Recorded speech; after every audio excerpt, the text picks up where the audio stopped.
जनपद में महापौर डॉक्टर अजय सिंह ने व्यापारियों द्वारा किए जा रहे जीआईएस सर्वे के विरोध को लेकर दी प्रतिक्रिया। आपको बता दें, रविवार दोपहर 3:30 बजे महापौर डॉक्टर अजय सिंह ने व्यापारियों द्वारा किए जा रहे जीआईएस सर्वे के विरोध को लेकर प्रतिक्रिया दी है। महापौर द्वारा कहा गया कि उनके द्वारा लगातार व्यापारियों के साथ बैठक की जा रही है और उनको समझाया जा रहा है। जीआईएस सर्वे को लेकर जिस तरह की भ्रांतियां शहर में फैली हुई है, उनको रोकने का काम किया जा रहा है। व्यापारी समझदार है और नगर निगम उनकी मदद करेगा। महापौर साहब, पिछले काफी समय से जीआईएस सर्वे के नाम पर व्यापारियों ने नगर निगम के ऊपर टैक्स के नाम पर उत्पीड़न के आरोप लगाए हैं, क्या कुछ होगा? मेरी लगातार पिछले 1 माह से या उससे भी ज़्यादा से टैक्स विभाग में जो भ्रांतियां हैं या जीआईएस सर्वे को लेकर व्यापारियों के मन में जो असहजता का भाव है और भ्रांतियां हैं, लगातार विभिन्न संगठनों से बात हो रही है और अनेक संगठनों को बात करके, संवाद करके उनको बताया गया है कि तरीका क्या है टैक्स लगाने का। और जितने भी हमारे व्यापारी संगठन हैं, सब के सब राष्ट्र की हित में, राष्ट्र को आगे ले जाने के लिए निरंतर कार्य करते हैं। वह लोग, कुछ ऐसे लोग नहीं हैं जो टैक्स से बचें, वह टैक्स देते हैं और सब लोग बहुत ईमानदारी के साथ राष्ट्र हित में कार्य करते हैं। इस क्रम में भी मैंने लगातार उनसे संवाद किया है। अनेकों संगठन से मैं मिला हूँ। अगले 2-3 दिनों के दौरान कुछ और संगठन हैं, उनसे भी मिलकर बात करेंगे और जो भी भ्रांतियां हैं, उनके जो भी सुझाव आए हैं, जो भी चीज़ें, विषय उन्होंने रखे हैं, नगर निगम उनके द्वारा चुनी गई संस्था है, उन्हीं के द्वारा संचालित है। प्रदेश में, देश में उन्हीं की सरकार है। तो मैं आपके माध्यम से आश्वस्त करना चाहता हूँ कि जल्दी ही विभिन्न जितने व्यापारी संगठन हैं, औद्योगिक संगठन हैं, होटल के संगठन हैं, सब लोगों के प्रतिनिधियों के साथ बैठकर अधिकारियों, जनप्रतिनिधियों के बीच में एक संवाद करेंगे, जिससे जितनी भी भ्रांतियां फैली हैं वह दूर हों और सब लोग एक मुख्य धारा में आकर देश के, राष्ट्र के हित के कार्य करें और हमारा नगर निगम विकास की दिशा में आगे बढ़े। व्यापारियों ने अभी कुछ दिन पहले नगर निगम में घेराव किया और नगर निगम मुर्दाबाद के नारे को साथ में ये भी आरोप लगाए कि जिन व्यापारियों के मेयर साहब से अच्छे संपर्क है या फिर आला अधिकारियों से अच्छे संपर्क है, उनके टैक्स में कटौती कर दी जाती है और मनचाहा टैक्स दूसरे व्यापारी से वसूला जाता है। नहीं, मेरा उनसे भी संवाद हुआ है, कोई इस तरह के आरोप उन्होंने नहीं लगाए हैं और वो बहुत सब लोग अच्छे हैं। कई बार लोकतांत्रिक व्यवस्था है, जब चीज़ें अच्छी नहीं दिखाई देती या कुछ असहजता के भाव उनके सदस्यों में आते हैं, तो अपने लोकतांत्रिक व्यवस्था के अंदर लोग विरोध प्रदर्शन करते हैं, विरोध दर्ज करते हैं। तो उन्होंने भी विरोध दर्ज किया और व्यापारी संगठन भी लगातार मिल रहे हैं, लगातार कार्य कर रहे हैं और सब व्यापारी संगठनों के साथ मिलकर संवाद करेंगे और जल्दी आप देखेंगे कि एक सहजता के साथ समझाते हुए सरकार क्या चाहती है, सरकार कैसे लोगों का भला चाहती है, उन सब विषयों को रखते हुए आगे बढ़े। महापौर साहब, आम जनता के लिए ऐसे सवाल है जिन कॉलोनियों के अंदर उनको ना तो सीवरेज की सुविधा है, ना सड़कों की, ना पानी की, उनसे भी टैक्स वसूला जा रहा है, उनके लिए क्या कुछ मैसेज देना चाहिए?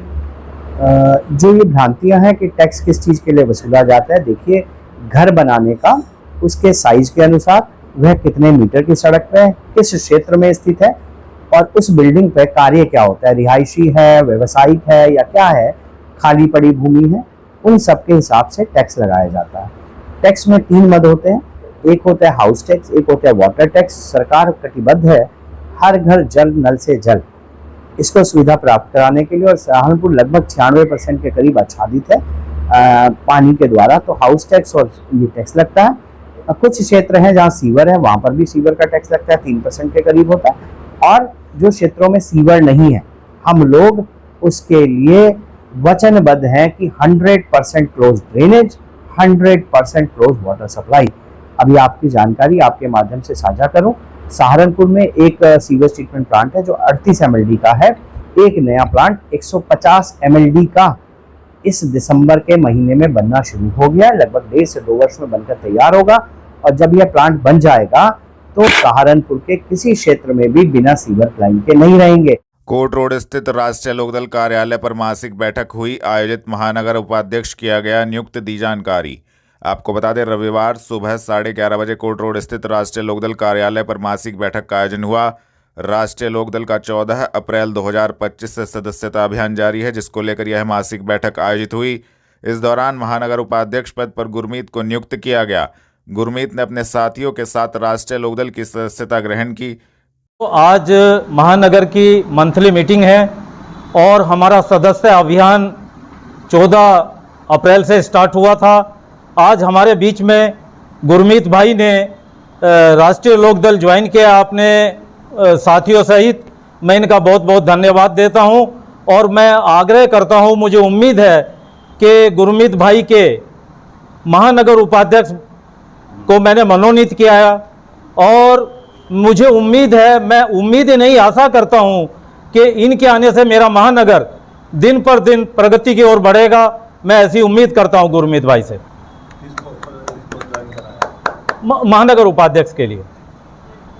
थाना कोतवाली नगर पुलिस ने अवैध चाकू सहित एक अभियुक्त को गोपाल नगर से किया गिरफ्तार की कार्रवाई। आपको बता दें, वरिष्ठ पुलिस अधीक्षक के निर्देशन में पुलिस अपराध नियंत्रण हेतु अपराधियों के विरुद्ध कार्रवाई कर रही है। रविवार शाम 4 बजे थाना कोतवाली नगर पुलिस ने एक अभियुक्त नदीम उर्फ जंगू को गोपाल नगर से गिरफ्तार करने में महत्वपूर्ण सफलता प्राप्त की है, जिसके कब्जे से एक अवैध चाकू बरामद किया गया है। संबंधित धाराओं में कार्रवाई करते हुए अभियुक्त को न्यायालय के समक्ष पेश किया गया है।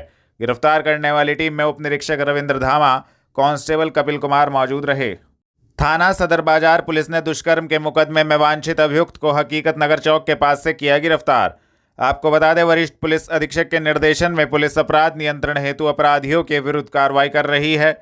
रविवार शाम 4:15 बजे थाना सदर बाजार पुलिस ने दुष्कर्म के मुकदमे में वांछित अभियुक्त पंकज बिल्टोरिया को हकीकत नगर के पास से गिरफ्तार करने में महत्वपूर्ण सफलता प्राप्त की है। संबंधित धाराओं में कार्रवाई करते हुए अभियुक्त को न्यायालय के समक्ष पेश किया गया है। गिरफ्तार करने वाली टीम में उप निरीक्षक देवी चरण सिंह, हेड कांस्टेबल प्रदीप मौजूद रहे। जनपद में जिलाधिकारी के निर्देशन में चला अवैध होर्डिंग हटाने का अभियान। जिला प्रशासन संबंधित संस्थानों ने हटाए होर्डिंग। आपको बता दें, रविवार शाम 6:30 बजे जिलाधिकारी मनीष बंसल के निर्देश पर जनपद के विभिन्न स्थलों से अवैध होर्डिंग को हटाने का अभियान चला। जिला प्रशासन एवं संबंधित संस्थानों के द्वारा अवैध होर्डिंग हटाने का कार्य किया गया। जिलाधिकारी ने बताया कि यह कार्य अभियान के तहत किया जा रहा है और आगे भी यह कार्य जारी रहेगा।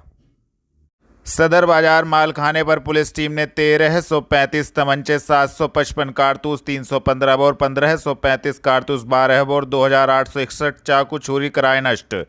आपको बता दें, रविवार रात्रि 10 बजे मिली जानकारी के अनुसार रविवार शाम 5 बजे थाना सदर बाजार पुलिस टीम ने आर्म्स एक्ट के अंतर्गत जब्त किए गए 1335 अवैध तमंचे, 755 कारतूस, 315 बोर, 1535 कारतूस, 12 बोर, 2861 चाकू छुरी सदर मालखाने पर नष्ट करा दिए।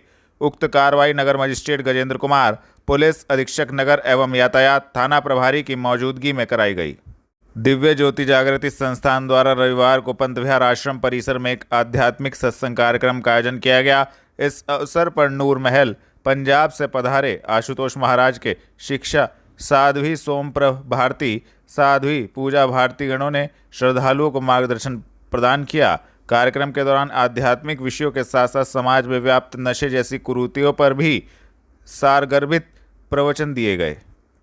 ईस्टर के अवसर पर सैकड़ों लोग गिल कॉलोनी स्थित सेंटेनरी एजी चर्च में एकत्रित हुए और यीशु मसीह पुनरुत्थान को याद किया और प्रार्थना की। गायकों ने यीशु मसीह के गीत गाए, जिसमें कायर आशीष, तान्या, एलेक्स, आशीष दास, दुष्यंत, अभिषेक पिल्लई, अभिषेक कुमार रहे। प्रार्थना सभा में पायल, माइकल, मोहित, नंदनी, राखी, शिवम, मयंक मौजूद रहे। आज क्या कार्यक्रम आयोजित किया गया? आज का हमारा ईस्टर सर्विस था। सुबह 9 बजे से 11 बजे तक हमारा ईस्टर सर्विस हम लोगों ने एक साथ मिलकर यीशु मसीह का जी उठने का सेलिब्रेशन हमने किया। उसे इंग्लिश में हम कहते हैं ईस्टर। ईस्टर मसीहत का और एक केंद्र बिंदु है। कारण मालूम है कि प्रभु यीशु मसीह इस संसार में जन्म लेने के बाद 33 साल इस संसार में जीवन व्यतीत करने के बाद यीशु समस्त मानव के लिए सूली पर बलिदान हुआ। उसे हमने गुड फ्राइडे के रूप में और सेलिब्रेट करने के बाद, मनाने के बाद या स्मरण करने के बाद हम ईस्टर को एक बहुत बड़े और फेस्टिवल के तौर पर बड़े हर्ष और उल्लास के साथ हमने उसे सेलिब्रेट किया। क्योंकि यीशु मसीह अगर ना जी उठते हैं, आज यीशु मसीह पर विश्वास करने वाला भी एक भी जन्ना होता इस दुनिया में।